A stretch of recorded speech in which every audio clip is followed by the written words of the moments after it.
Have you ever wondered how much God loves you?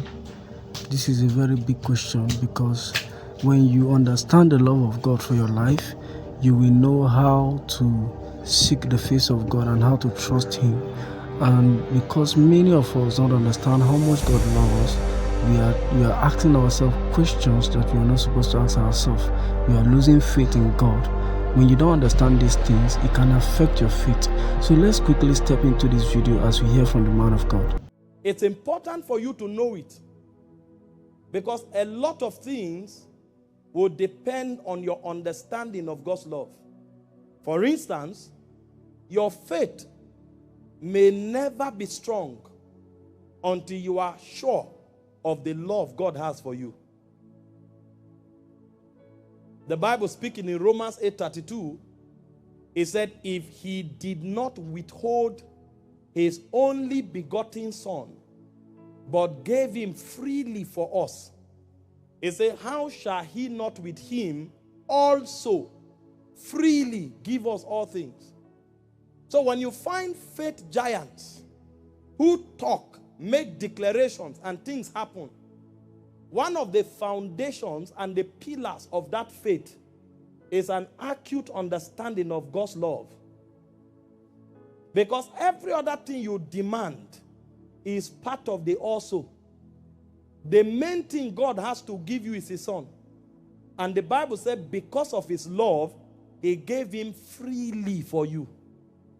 So dealing with cancer is also. Prosperity is also. Spiritual empowerment is also. The real thing that was hard for God was His Son. When He gave Jesus through death. So there was a separation in the Godhead. The Bible said there was darkness upon the face of the earth for a period of 3 hours, 6 hours. And Jesus Himself cried on the cross, Eloi, Eloi, lama sabachthani, which was interpreted, my God, why hast thou forsaken me? So when God gave His Son for you, He actually forsook His Son. His Son was handed to sickness, to shame, to death, just to reclaim you. If that truth and that love becomes real to your spirit, anywhere you stand to speak in the name of the Lord, you will have audacity and there will be no fear in your spirit. That's why the Bible said in Galatians 5:6 that faith worketh by love. A man who does not really know the love God has for him, there are things he cannot be sure God will be able to do for him. But those who know God's love, when they exercise faith, it's not a struggle. Because they know that if God was able to give Christ, and in the circumstance which He gave Him, every other thing has already been added. He said, for God so loved the world that He gave His only begotten Son, that whosoever believeth in Him should not perish, but have everlasting life. Faith giants are first of all love giants. Number two, if you don't know the love of God, there's no guarantee that you will be able to stand to the end. When you find people who are standing for God and nothing takes them out, not the offense of men, not the tribulations of life, not the fear of man, not the attacks of Satan, it's not because they've not been through things. The reason they are able to weather the storm is because of the love of God. If you study Romans chapter 8, I think that's verse 38 and 39, Paul was speaking. He said, what is it that can separate us? Okay, go to verse 36. Since you projected, let's read it. When you find people who stand for God, having been through every form of trial, it's because they have understood the love of the Father. He said, who shall separate us from the love of Christ? He says, shall tribulation or distress or persecution or famine or nakedness or peril or sword? So, stamina to stand to the end is not just prayer. It's not just fasting. It's the revelation of the love of God. A man who prays and does not know the love of God will fall. If the right challenge hit him, you'll be amazed. But those who love God, Even if they fall, give them time, they will rise again. See, that love will constrain them. They will never leave God forever. When you find a man who wanders away from God, he never really caught the love of God. Those who catch the love of God, no matter where Satan or circumstances throw them to, one day you will see them crawl out of that pit and still come to the feet of the master. Because that love will never, it doesn't diminish. It's a constraining power. Paul said the love of Christ constraineth us. It can constrain you. 2 Corinthians 2:14 or 15. It constrains you. So the guarantee that you will stand to the end is a function of your revelation of the love of God. So it's important for you to understand that subject. Many have not understood the love of God. That's why even their relationship with God is still powered by uncertainty and fear. When you find people who struggle to maintain a walk with God, they have not understood the love of God. So even when they are praying, it's a performance kind of prayer. They still want to meet certain standards. They are still trying to make God love them more. Now, I'm not saying when you love God, you won't pray. You will even pray much more. But prayer for you will no longer be a performance. It will be a product of intimacy. Because you are sure that God loves you. And if there's a day where you couldn't pray or couldn't fast, you will not think that your relationship with God has diminished. In fact, those who love God, even when they fall, they run to God. They don't run to man. There are many Christians today that if they fall or they cannot pray, they will look for 20 people to talk to. They don't even remember that they should talk to God. A preacher was speaking the other time and he said his wife was struggling with prayer for about a month. And the wife came to him and was asking him to help. That she's lost appetite for praying. She's been struggling with prayers. What should she do? And the preacher asked the wife, have you talked to the Lord about it? Guess what? The wife was afraid that God was angry. You have not come to the prayer altar. This is 3 weeks. Look at you. You are not serious. You know those kind of things. I can encourage you to pray, push you to pray and stir you. But listen, God is not angry with you. God wants to draw you. Even when you fall, God wants to draw you. You are the one who is thinking the way you are thinking because you don't know God. Imagine those of us who have children now, at the age of 2, 4, we see a lot of things. I'm learning the way of God now, experientially. You will tell your boy, don't climb there. The moment you turn, that's where he will climb. And guess what? He's trying to do a dangerous turn. You pull him down, beat him. Then beating is not anger. It's protecting him from danger. But guess what? You want to drink water, you come back, he's there. And then sometimes, the moment you step out, he has done that jump that he wants to jump. And he has fallen to the ground. And he's shouting. You will forget that you were warning him. You will run to pick him up, check whether there is any injury. You are petting, you are robbing, you want the guy to be safe from danger. You don't see your son fall into fire and you stand and say, didn't I tell you not to go there or you're born? But that's our mentality towards God. Now, does it mean you sanction him jumping into the fire? No, you will never do that. But because he has fallen to the fire, in order to justify the fact that you warn him, you won't stand and allow him to burn. The love you have for him will override judgment. That's why the Bible says mercy prevails over judgment. You will save him first. And even if you are correcting him next time, it's in love. You will tell him the reason I was hard on you is so that the fire does not burn you. But many Christians have not known the love of God. That's why they struggle in their relationship with God. Everything they are doing for God, they think they've not done enough to win God's love. So they are not giving because they love God. They are not praying because they love God. They are not coming to church. You will be shocked that people are not coming to the place of prayer, to the house of God because they love God. They are afraid that if they don't come, if they are under attack, God may be angry and he won't show up if they call him.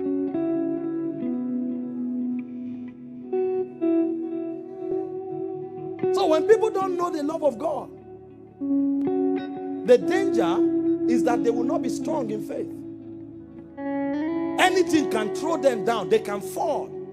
And of course, they will not enjoy their relationship with God. Come on. It's a beautiful thing to have a relationship with God, sir.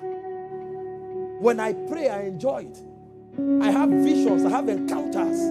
Sometimes I'm not praying. God draws me to prayer. There are times when I'm tapped to wake up to pray. It's not a struggle, sir. When I carry my Bible and I'm reading it, I love the scriptures. Come on. I was driving with Jude this afternoon and we're talking Bible, sir. It's not I've not read my 2 chapters today. That discipline is important. But in case I don't, I'm not afraid. It doesn't affect my relationship with God. He loved me before I loved him.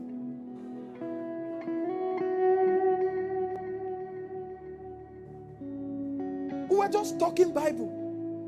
And what were we talking about? The way God speaks. I said, how can a being call himself Abba?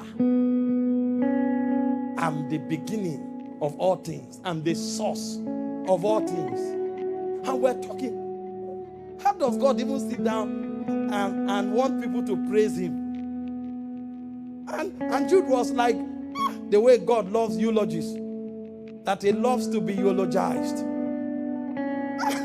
And we were just contemplating. And I said, we who are created in God's image, as tiny as we are, we love it when people hail us. Is it him that is big that doesn't? That same Bible, somebody else is struggling to read it. He's trying to meet timetable. No, it's not a struggle. But you need to understand the love of God. You need to know the love of God. When you know the love of God, it will change every phase of your life. And tonight, I want to show you 4 things about the love of God.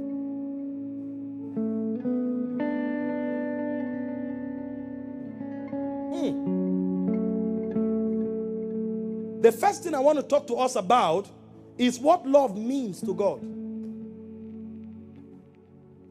You know, I was sharing with us here what love means to a man, what love means to a woman. We need to understand when God is loving you, you need to understand what love is in his realm and why he cannot but love you. By the time you understand the essence of love to God, you will know why it's imperative for God to love.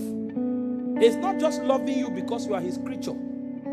You will understand there are things you need to understand about God that will make you know that God cannot not love.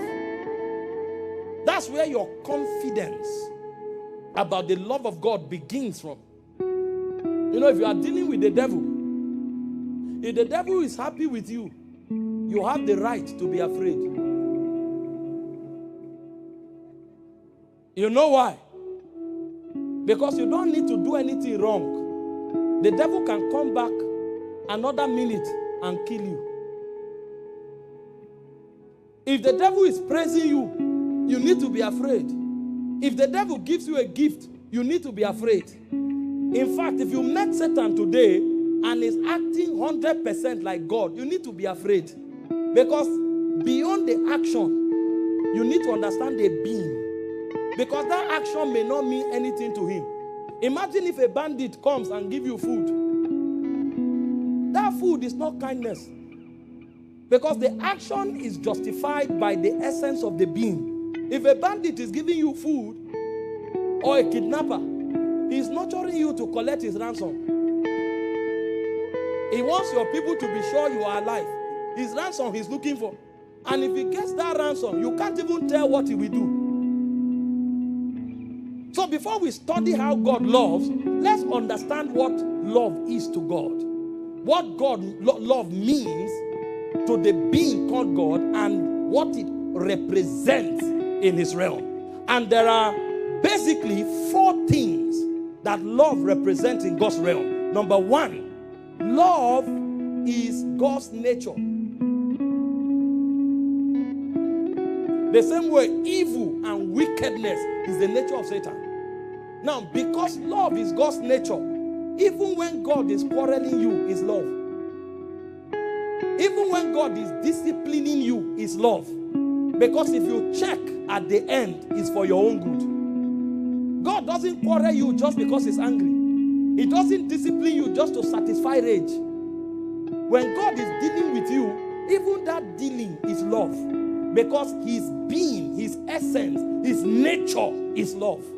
This is what love means to God. This is what love represents in God's realm. Now, people who don't know this, instead of reverencing God, they are afraid of God. Because they think God is also like Satan. Or they think God is like their biological father. Because their biological father, while growing up, had emotional imbalance. In the morning, he's happy. In the evening, he's angry. And when he's flogging you until his rage is satisfied, he won't stop. And he doesn't need to flog you to the degree of what you did. He flogs you to satisfy his anger. So when they are dealing with God, they are dealing with God in the likeness of the authority that was over them before they met God. That's why for us in Africa here, for instance, it's difficult for us to see certain dimensions in God. You see a Christian in Africa who gave his heart to Christ 10 years ago, still struggling to pray for somebody with headache or to ask God to bless him. Whereas you see your counterpart in nations where love is very much saturated into relationship. 3 months later, they are doing big things for God. And you are wondering what's going on. You want to pray to God here, the way you will sweat and the registers you will put into that prayer to get God's attention. You want to pray for somebody who has headache. You say, oh. Sometimes the vocabularies are scary. Even the way you will shout, the sick person will be afraid first. Because you are not sure which one will move him. Be healed in the name of Jesus. But you meet a white guy. Thank you, my Father, because you love us. Thank you, my Father, because you have healed him. Thank you, Lord, because this pain is gone. Hey, brother, can you check? Check what?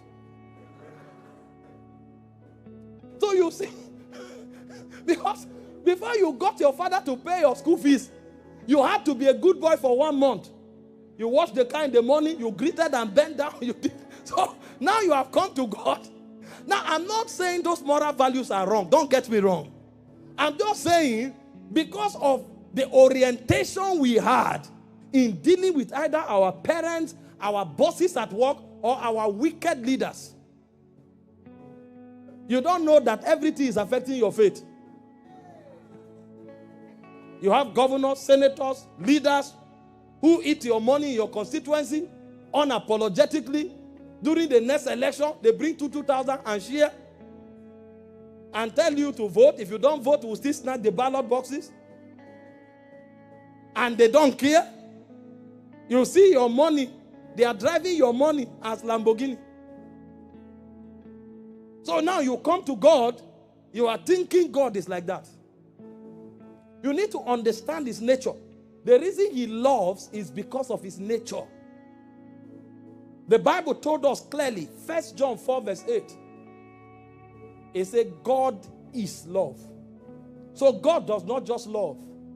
God is love. It said him that knoweth not God.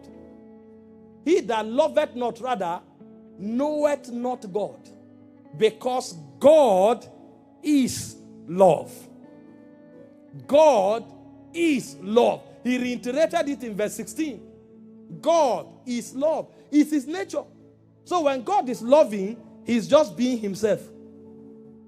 Just like when the devil is doing wickedness, he's being himself. That's why the love of God is unconditional, as we are going to see in a moment. God is just being himself. The same way you breathe, that's how God breathes. When God is loving, that's his nature. He said, and we have known and believed the love that God had to us. God is love, and he that dwelleth in love dwelleth in God, and God in him.